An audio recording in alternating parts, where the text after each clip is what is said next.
Hey everyone, I'm in Brussels, Belgium right now. This is of course known as the capital of the EU, capital of Belgium. It's known for Jean-Claude Van Damme, Belgian waffles, a bunch of chocolate stuff. I was just in Liège, Belgium for a math conference, and I walked around with another conference member, Illaria, and she was suggesting, she's like, Bill, you need to do a video on the peeing statues in Belgium. Oh, hello? Are you still in Brussels? Well, I'd love to see some of the famous peeing statues around there. So we're gonna go around. I'm gonna give 4 peeing statues. I'm gonna tell you at the very end which is my favorite. We're gonna ask someone very important. And one of these statues is gonna be one that's not on any of the lists online that I can find. So stay tuned. I'm here, still waiting to see the statues.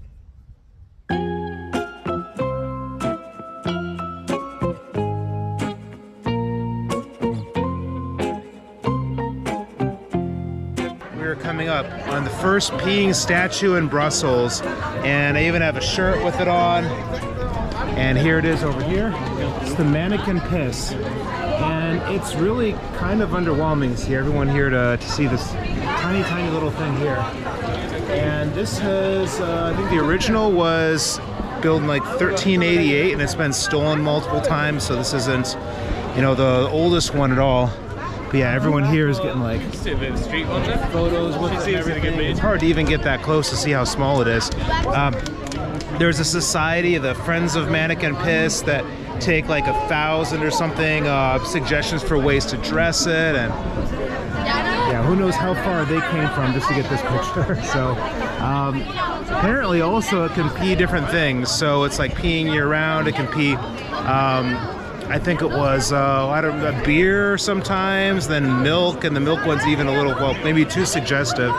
And that's something I got to give it mad respect for. I mean, honestly, I'm a little underwhelmed by the size of it. But there's apparently even a museum here that has like many of the different clothes, and you can see how popular this is. Like, I think this is one of the most popular attractions in all this place.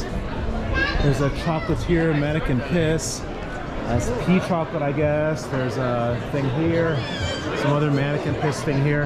And it seems kind of unclear actually what the origin of this is.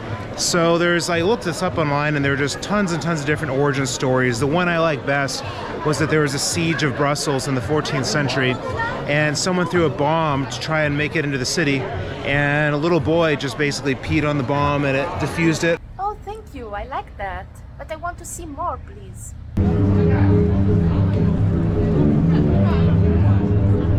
Arrived at my second peeing statue in Brussels, and we had to go down this alley. It's a bit more hidden. This is the Manneken Pis statue, and she's not actually peeing, so I'm a little disappointed. There's maybe some evidence. I don't know if she needs to drink a little more water right now or something. So this was completed in 1985 and displayed in 1987 as a counterpoint to the Manneken Pis. So it's a, you know, its sister, so to say. And I guess if you throw coins in here, it goes to cancer research. So I see some small change in there. And yeah, these bars, I guess this is probably the original. I guess these bars are keeping thieves out. So there's one more in the city center we got to go to before we find the secret one. Peeing statues, please. This one is a bit further from a lot of stuff. Just kind of see the area we're in. It's not nearly as populated with tourists. This is a Manneken Pis, and I guess it's not actually peeing, I understand. It's just a statue, and this was installed in 1988, and the creator is supposed to live somewhere in this neighborhood, and I guess this is their actual Doggo was based off of, and I guess as of then the dog was still roaming, but there's no way it's still alive. So there's one more, and I got to go to other side of town, well, maybe more just kind of the park, and then we're going to get an opinion on all these.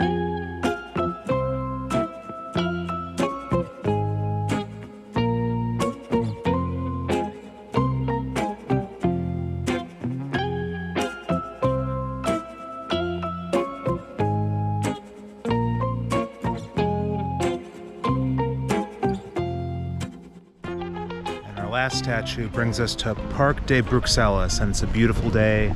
Everyone laying around the park, and of course they're hanging out near our last peeing statue. Except this statue ran out of pee, unfortunately, because it was peeing yesterday.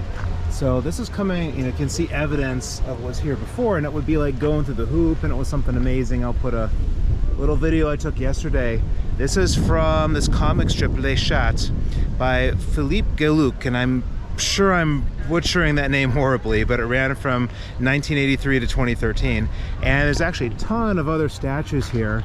As far as I can tell, none of them are peeing, but these were made from the same comic strip. And I read in the information there, assuming Google Translate processed it correctly, that it took 60 people 2 years to make all these statues.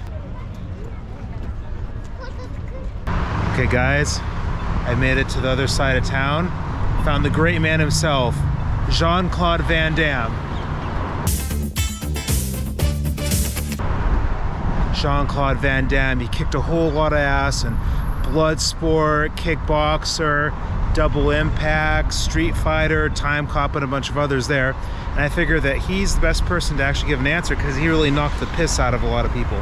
So we can ask Jean-Claude Van Damme, or JCVD, who do you think should win the competition of the best peeing statue in Brussels?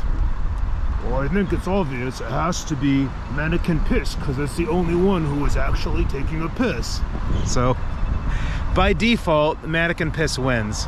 I'll end right here, but I just kind of want to comment, like, I've so far had 2 cars and a bus driver, like, yell out Jean-Claude Van Damme when I was standing here. So, it's kind of disappointing he doesn't have a little bit better of a space, because this is kind of shitty, to be honest. But for such a great man as himself.